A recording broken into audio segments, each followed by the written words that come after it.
Hey guys, Patriot coming to you with another video. You remember in the past I've got a couple of videos out there of LTCI versus FrogLube, and the FrogLube did very well.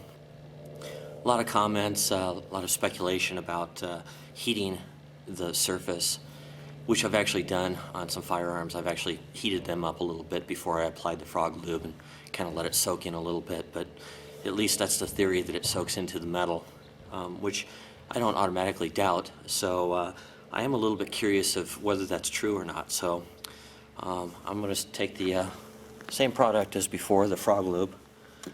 We're going to heat up some metal. I'm going to verify that temperature and measure it with the infrared thermometer. So just as before, I'm going to start off by cleaning this rotor with Coleman fuel. And I just want to make sure that everything is off of the surface. You can see I'm starting with a already fairly clean brake rotor here, but I want to make absolutely sure. So we'll start with a little 4.0 and Coleman gas, and we'll get this thing cleaned up. If there's any light surface rust of any type on there, this 4.0 steel wool should pull that up along with the Coleman gas, or the white gas.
Okay guys, I'm about to apply the product, so let's take one last reading here.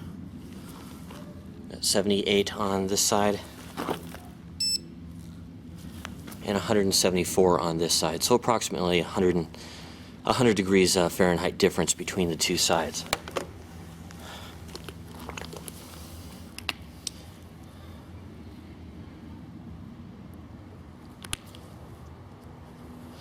One guy kind of had a little bit of an issue last time with the cotton ball that I used. He said I should have used a microfiber cloth. So in light of that, I'm going to go ahead and use a cotton ball again.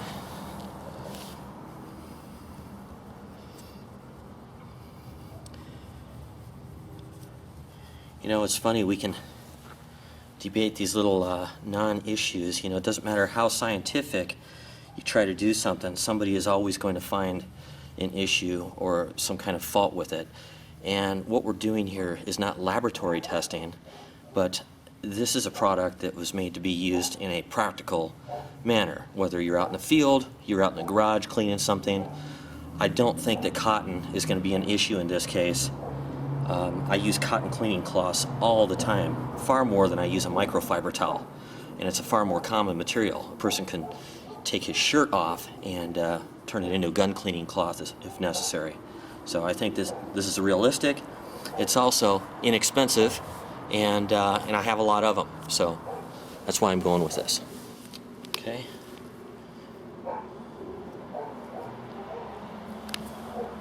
Okay, I can still feel the heat radiating off of this, so it's pretty toasty.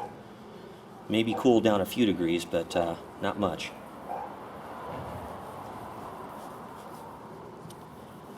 And I don't have much of an opinion about this either way. I mean, in theory, the warmer temperature should open up the pore structure a little bit more than the cold rotor. So obviously I know some of the heat is transferring over, but we'll still see the most effect here at the 9 o'clock position, or lack thereof, or over here at 3 o'clock. This will become more of an average through here.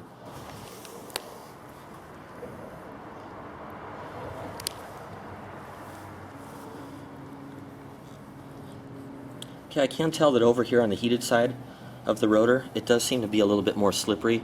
The chemical is definitely more viscous over on this side.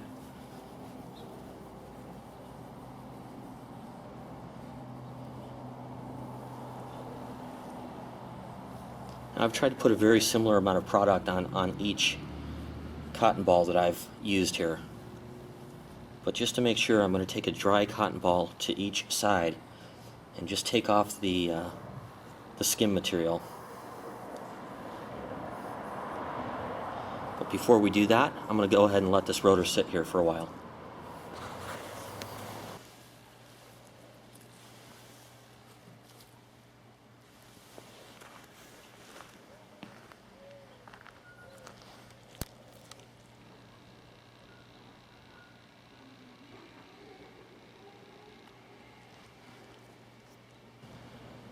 Okay guys, I'm getting a little impatient and I'm starting to lose light, so I'm going to get on with this right here.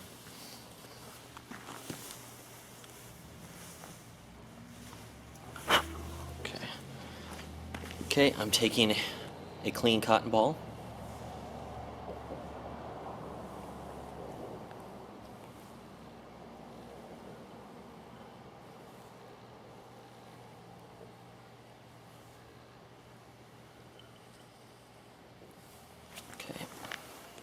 Throw that one out.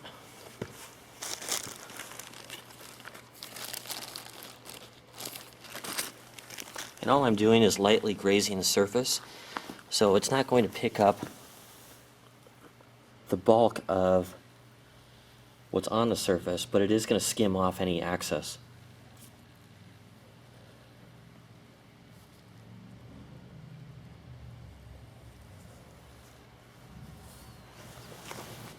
Okay, the last thing I'm going to do here is point to the side that's different. In this case, the difference is that it's been warmed on that side.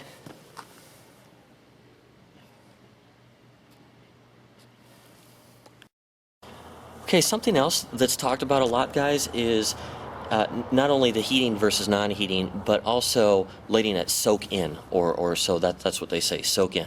You got to give it more time to soak in. Well, even though I lightly swiped a clean cotton ball over the top of this, the product is still on there. So there's residual on there. All I did was take a little bit of the heavy stuff off the top just by lightly grazing it. So yes, the product is still on there. If it's soaking in, as they say, it's still happening. As is always the case, I don't have any problems with well-reasoned or articulated arguments.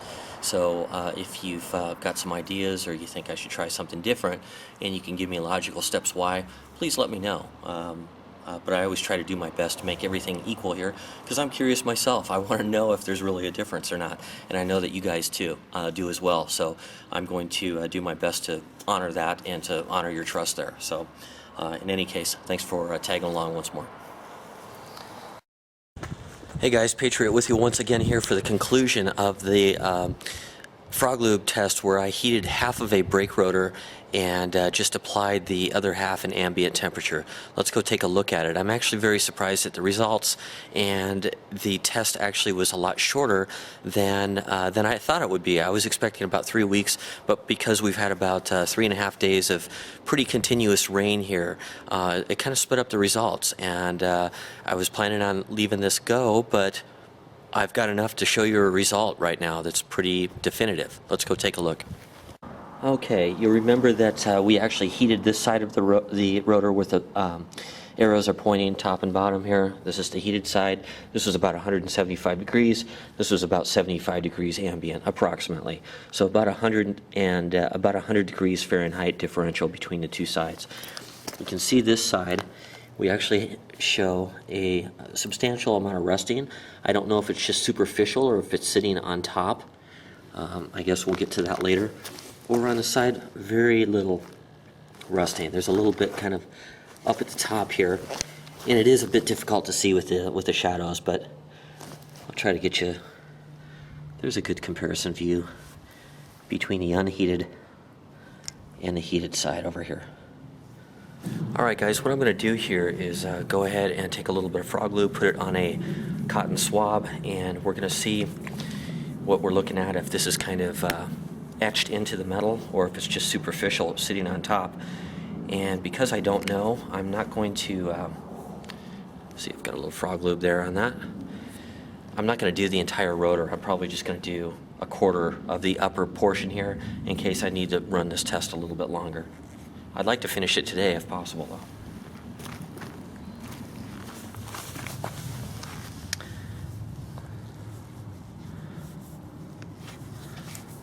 Okay, well, it's definitely etched into the metal.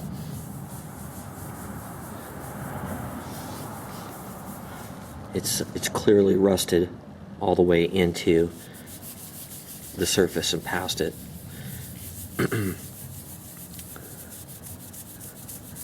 And I can feel the etching on the cotton ball itself. There's the rust coming off, some of the surface rust, but underneath it actually did permanently etch it. Let's go over to the other side here.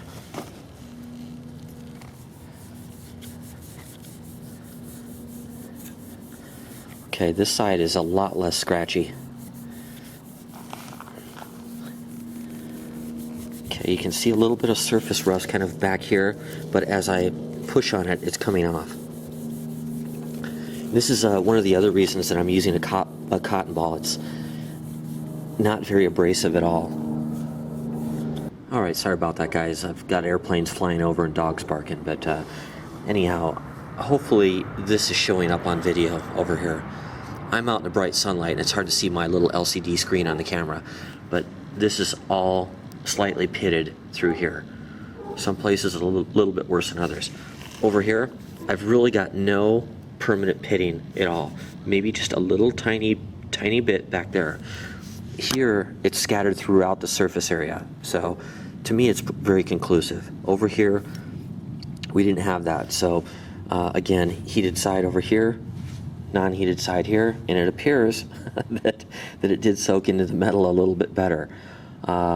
If we look again across the surface, you can see it's a pretty distinct line. I mean, it's not even a small difference.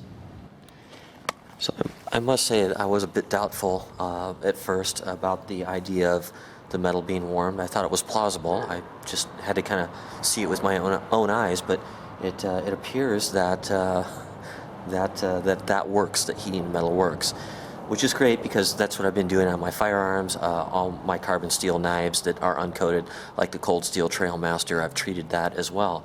So to think that this has been out here sopping in rain, continuously sitting on this surface for that long, and it didn't even pit the metal on the heated side over here, that's pretty convincing. And it's reassuring that the gear that I treat with FrogLube is going to hold up in the field. I mean, I could essentially have my cold steel knife sitting in a wet leather sheath for 2 days, and as long as there's no difference with the acids coming out of the leather or anything like that, it's probably going to keep that knife rust free. So pretty impressive stuff. So Hope you guys enjoyed the video, and I tried to be as accurate as I could with it, so hopefully that warrants a result in your eyes as well. Thanks for watching, guys. Patriot out.